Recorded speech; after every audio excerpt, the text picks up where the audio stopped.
हर शब्द अपने आप में इतना शक्तिशाली होता है कि यदि आप चाहें तो उन्हीं शब्दों से सृजन कर सकते हैं और चाहे तो नाश भी। फिर चाहे सृजन और नाश नए संबंधों का हो या फिर नए युग का। आजकल सर्वत्र सहनशीलता की कमी है। बात बात पर लोग झगड़ जाते हैं, विवाद पर उतारू हो जाते हैं।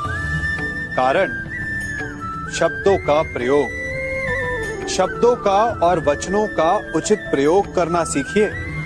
आपकी आधी समस्याएं तो वही समाप्त हो जाएंगी।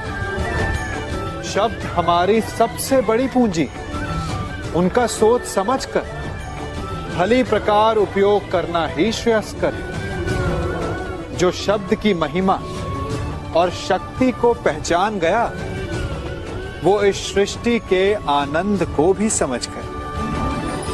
आप भी समझिए। आप इस तितली को देख रहे हैं? आपने एक मक्खी को भी देखा होगा। प्रकृति ने दोनों को समान गुण दिए हैं रस पान करने का। एक तितली फूलों पर जाकर उसका रस लेती और इस अवस्था में नए फूल खिलने की व्यवस्था भी करती है। और मक्खी घाव पर बैठती है, घाव को सड़ाती है और रोग भी फैलाती है। यदि इसमें किसी बात का अंतर है तो केवल सोच का। यदि आप उचित मार्ग चुनेंगे तो आपको सफलता मिलेगी, आप में उत्साह बढ़ेगा। और यदि आप अनुचित मार्ग चुनेंगे तो आपको असफलता मिलेगी, निराशा मिलेगी। अब उचित मार्ग चुनना है या अनुचित मार्ग, ये निर्णय तो आप पर निर्भर करता है। मनुष्य की सबसे बड़ी दुर्बलता क्या होती है? सोचिए। धन, प्रेम, अहंकार। मनुष्य की सबसे बड़ी दुर्बलता होती है उसके रहस्य। चाहे आप कितने भी शक्तिशाली क्यों ना हो, कितने भी प्रबल क्यों ना हो, परंतु उसके रहस्य उसके नाश की चाबी होती है। इसलिए यदि प्रबल रहना है, शक्तिशाली रहना है, समर्थ रहना है, तो अपने रहस्य को किसी को भी ना बताएं, ना मित्र को और ना ही शत्रु को।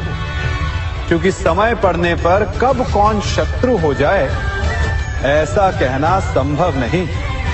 विभीषण को रावण के अमृत कुंड का ज्ञात था, इसीलिए प्रभु श्री राम रावण का वध करने में सफल हो सके। इसलिए उचित यही है कि आप अपने रहस्य को स्वयं तक ही सीमित रखें।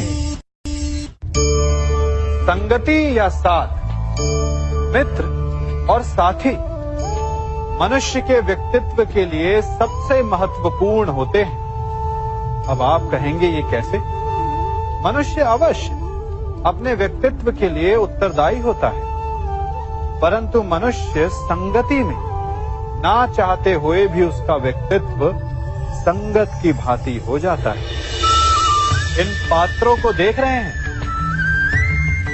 मध्य में जल रखा है, इसमें दूध है और इसमें मलिन कीचड़ रखा है। यदि मैं इस जल को इस दूध में मिलाता हूं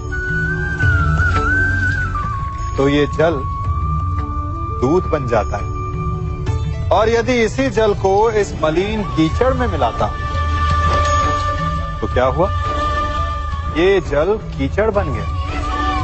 ऐसी कोई युक्ति नहीं कि जल बिना घुले मिले दूध या कीचड़ में अपना अस्तित्व बनाए रखे या उनसे अलग रहे। और ठीक ऐसा ही मनुष्य के जीवन में भी होता है। यदि एक गुणहीन व्यक्ति गुणवानों की संगत में बैठे तो उसे भी गुणवान समझा जाता है, सम्मान का पात्र समझा जाता है। और यदि एक गुणवान व्यक्ति गुणहीनों की संगत में बैठे तो उसे भी तिरस्कार मिलता है। इसलिए अपने जीवन में सदैव संगति सोच समझकर सावधानी से चुनिएगा। कभी खेत में किसी किसान को खेती करते देखा है? वो उसे सींचता है, उसे जोतता है, पशु पक्षियों से खेत की फसल की रक्षा करता है, परंतु एक बात का वो सबसे विशेष ध्यान रखता है कि कहीं खेत में खरपतवार ना उग जाए, क्योंकि एक खरपतवार खेत की सारी फसल को नष्ट कर सकती है। ठीक उसी प्रकार यदि वंश की कोई संतान खोटी निकल जाती है तो वो समूचे वंश का सर्वनाश कर देती है। इसीलिए संतान के लालन पालन में विशेष ध्यान देना आवश्यक होता है, क्योंकि संतान वो फसल होती है जो वंश के आने वाले समय को महान बना सकती है या फिर वंश का पतन भी कर सकती है। मनुष्य भी बड़ा विचित्र प्राणी है। अपनों से नीचे के स्तर के लोगों को वो हे दृष्टि से देखता है, उनका उपहास उड़ाता है, उनसे बार बार कहता है कि तुम्हारा कुछ नहीं हो सकता, तुम भविष्य में कुछ नहीं कर पाओगे।